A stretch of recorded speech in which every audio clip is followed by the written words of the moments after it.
Hello, I'm Amy Blaylock. Welcome to City Hall this week.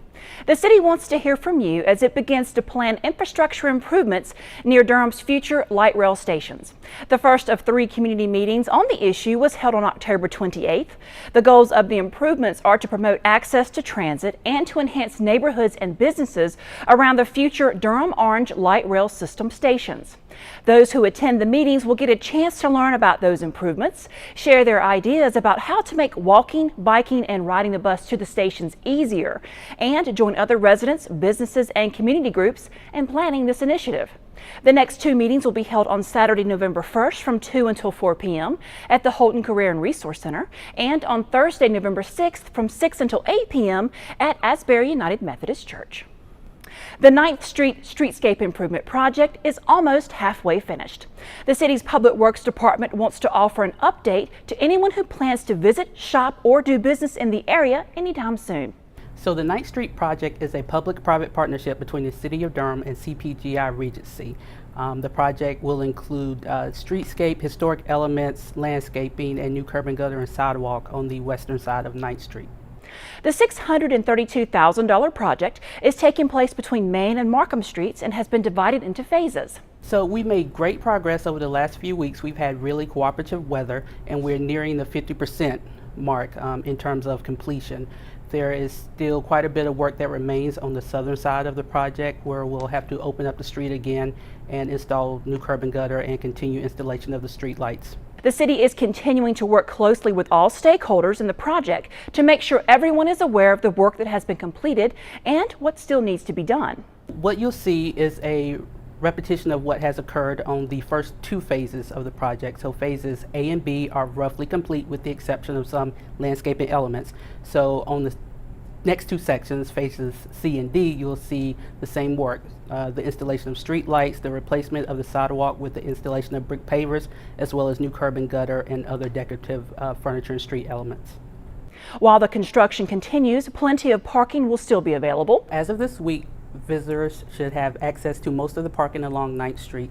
The bulk of the parking was in phases A and B, and we hope to have that complete as well as access to the city lot open and fully accessible for the remainder of the project. There may be some intermittent street closures to accommodate some short paving projects, but for the most part, parking will be fully accessible. Public Works staff say they are on track to meet the January 31st deadline, barring any weather delays or other unforeseen circumstances that could slow the project down. They are appreciative of the patience of everyone involved with the project, merchants and visitors alike. We'd just like to thank everyone for their patience and cooperation. We are working daily to look for ways to expedite completion of the project while also having minimum impact on the merchants. More information about the project can be found on the Public Works Department's homepage on the city's website. Some big lighting improvements are on the way for the tennis courts at Garrett Road Park. The City Council is expected to approve the purchase and installation of a new green lighting system for the park at its November 3rd meeting. The new lighting system is the standard for remote control sports lighting in city parks. It is expected to improve energy efficiency and allow players to activate the lights at night. The system is in operation at 37 sports fields and tennis courts in Durham, including the Durham Bulls Athletic Park and the Durham Athletic Park. There's good news to report when it comes to Durham's image. Find out what it is when City Hall this week continues.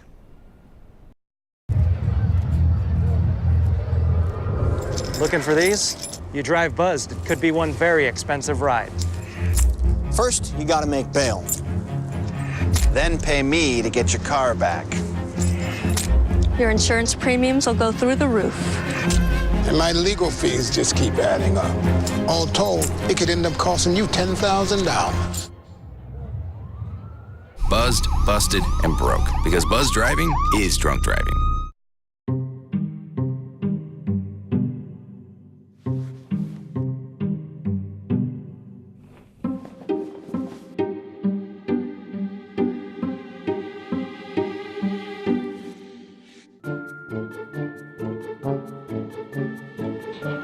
The smallest moments can have the biggest impact on a child's life. Take time to be a dad today. Welcome back.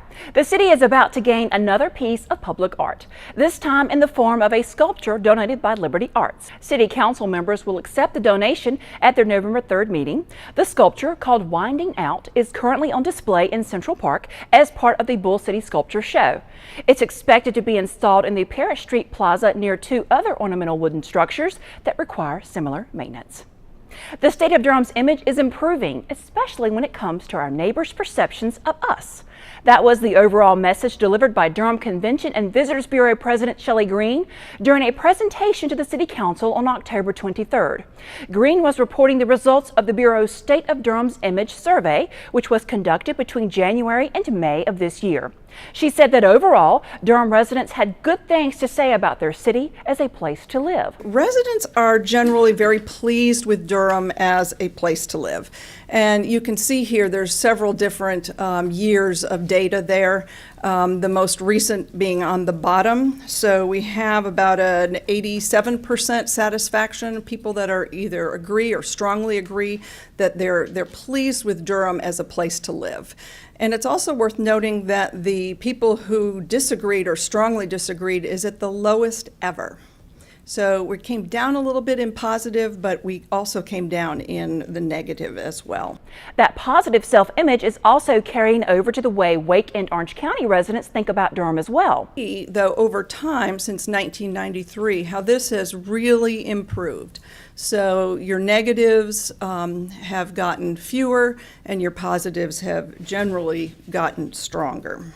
When asked to rate Durham as a visitor destination, residents in Wake and Orange County gave us a higher score than they have in the past. Orange County, about 76.5% say it ranks very high as a visitor destination. Half of Wake County residents now rate us very high. Despite those higher marks, there are a few areas that visitors say need to be improved on. We really don't rank very high when it comes to our wayfinding and our street signage and appearance. Those are the three areas that are most cited by visitors. That being said, the national image of Durham is improving overall with a 7-to-1 positive ratio. All good news that reflects what those of us who live here already know. Great things truly are happening in Durham. That does it for City Hall this week. Don't forget to like us on Facebook and follow us on Twitter. You can also find us on demand on Durham Television Network's webpage and on YouTube. I'm Amy Blaylock. Thank you for joining us.